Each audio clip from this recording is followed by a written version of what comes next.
there's not that many people. Alright, I'm sorry. Alright, so my advocate's claim is that video games are a cause of aggressive and violent behaviors. And his secondary claims are that video games cause an increase in aggressive behaviors. Video games cause us to have less self-control over ourselves. And video games have a much more harmful effect on us compared to other violent media such as TV and movies. Okay, so in response to his overall main claim, I don't believe that video games cause aggressive and violent behaviors. I believe that they can teach. And responding to his first secondary claim, which is just a literal reiteration of his main claim, again, I don't believe that they cause aggressive behaviors. The advocate used an example from a How Stuff Works article by Julia Layton, who states that two versions of Mortal Kombat, one with blood turned on and one with blood turned off, causes a difference in physical arousal.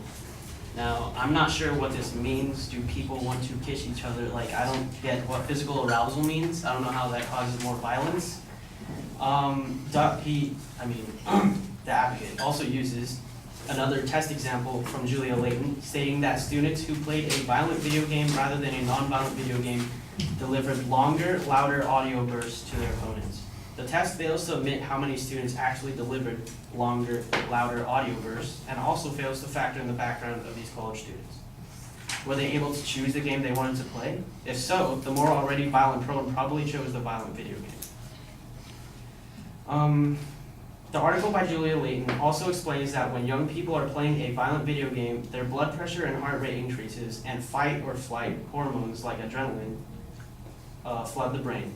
Adrenaline doesn't cause an increase in aggressive or violent behaviors. For example, if I'm skydiving, I have adrenaline. When I land, I don't want to punch someone in the face.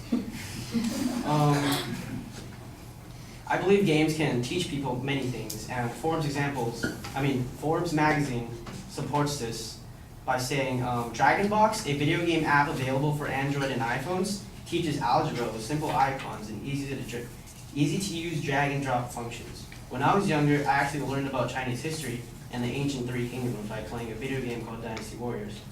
I learned how to critically think and spiral when I had to solve puzzles. The Guardian states that video games can stimulate learning of facts and skills such as strategic thinking, creativity, cooperation, and innovative thinking, which are important skills in the information society. Responding to his secondary claim, video games causes us to have less self-control over ourselves. My question is, how do they cause us to have less self-control over ourselves? Other than brain tests, which have to do with the part that controls self-control, have video games actually caused someone to lose control over their body? From the same How Stuff Works article, my advocate uses the example that kids who play violent video games experience decreased activity in the prefrontal lobe, an area in the brain that maintains concentration and self-control. The kids who didn't play a violent video game didn't have activity changes in their prefrontal lobe. Since the prefrontal lobe regulates inhibition, self-control, and concentration, are the children playing Need for Speed just concentrating less? Anyone who has played a driving game can say that it is much easier to play than a game such as Medal of Honor, a first-person shooter, with much more complicated controls. In response to secondary claim 3, okay, video games have a much more harmful effect on us compared to other violent media such as TV and movies. I don't believe video games have a much more harmful effect on us compared to TV and movies because I don't believe video games even have a harmful effect on us. The point of video games, like a movie, is to tell a story. Like a movie, video games can be interpreted in your own way, literally by playing as a character. Doug states that video games make the player an active partaker and makes the player identify with his or her role in the game. Most notably, if the game is a first-person shooter, he or she is the gunman. I'm wondering what he thinks about paintball or airsoft. Not only are you not in the virtual world, you're holding something that resembles a gun and shooting real people, causing a sting to their body. If what my advocate says is true, video games have a much more harmful effect on us because, airsoft and paintball have a much more harmful effect on us because the player is an active partaker. There are no articles or claims blaming airsoft or paintball as causing people to become violent. My advocate also states that playing a violent video game such as Grand Theft Auto rewards you points for killing a prostitute. you don't get points, you get money, and you also get stars, which in turn gets you killed by the cost. So if anything, the game is teaching you not to kill a prostitute, so you don't die.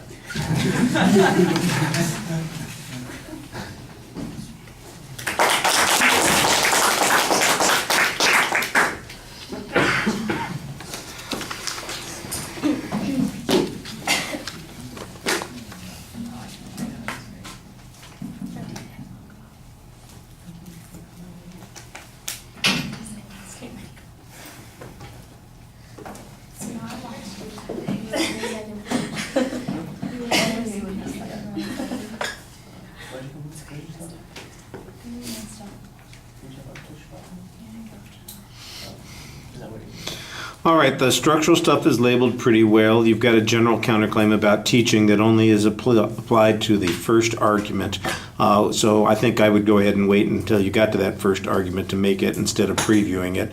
That's not really necessary. You kind of challenge the comparison that's being made on the first point about violence, and I think your challenge on the research really requires a little bit more background research on your own. There's plenty to criticize about this kind of research. You raise some general challenges on these issues, but I'm not sure any of them are substantial. I like the idea of, well, what does an audio burst consist of, and how do they they study some of these kinds of pressures that they're talking about. I did like the analogy that you made to skydiving and adrenaline. I thought that made a pretty good point, that there's an equivocation here between the amount of adrenaline and violence, and I think that's a reasonable press. And then you've got, like I said, your teaching argument there, and you've got a couple of examples that you use to illustrate that point. So it's a counterclaim. I'm not sure that it undermines the advocate's main claim, but it does give us a reason to believe in general that there is some value to the games. On the second point, we're running into the same kind of issue that you had on the first point, and that is that this is all talking about brain activity, and you've got some general presses on whether or not that is sufficient. I don't mean to undermine your willingness to make those charges. However, given that the people who designed the studies probably considered a lot of the issues that are being talked about, and you don't cite specifics from the studies or criticism by other professionals on those studies, I think you don't quite get the credibility that you need to make the presses that you're making. On the third point, I think you've got a little bit of an interesting comparison here, but I'm not sure that it undermines the claim. The fact that we don't have any research showing that paintball and airsoft cause violence does not necessarily disprove that video games don't have a contribution to violence. I think that there's an interesting argument that you're trying to develop here. In other words, that there's no consistency in the research, but like I said, I don't think that it undermines the claim. It just suggests, hey, that might be a good place to look and do some additional research. It's okay. I think a lot of your arguments are presses more than they are real legitimate challenges to the advocate's evidence or reasoning. All right, thank you.